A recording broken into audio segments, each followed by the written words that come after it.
strain that has even more mutations, but this is what the virus does. I mean, we go back to the very beginning. It is going to mutate to survive and infect people, but causing more severe disease, no, we have not seen that. We know anytime we do see a mutation like this, we see more cases just because our bodies aren't used to it. Are there any other reasons we're seeing a rise in cases right now? And just that reminder for those who are concerned right now, what should they do? Yeah, so no, I mean, I think the main culprit here is just, again, don't be like Fauci and lie to us. And COVID, we're going to see the ups and the downs. It's back, people.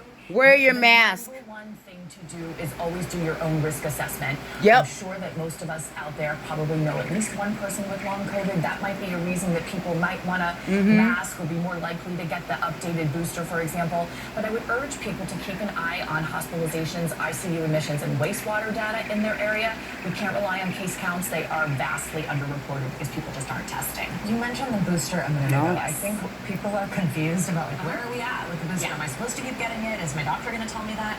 What's your general answer on that guidance? And then as we hear about new variants, do these continue to work? So, first of all, they're going it's to back, try to people. streamline the COVID Next month, vaccine people. and sort of mechanistically do the same thing that they do with flu every year. Releasing And the that new is what they booster, did. people. They identified in around June what the most common strain was, and that's how they've created the vaccine for the fall.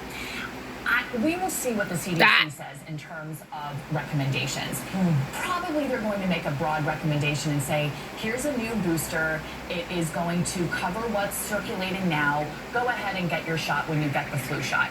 In reality, we know that there's been a very poor uptake of COVID shots, as well as the booster from last year. So I would hope that they give us a little more specifics. You know they're going to say older people. You know they're going to say people who are immunocompromised.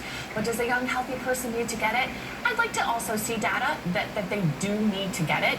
But I think, again, we're going to fall into this rhythm of once a year you get your flu shot, once a year you get your COVID shot.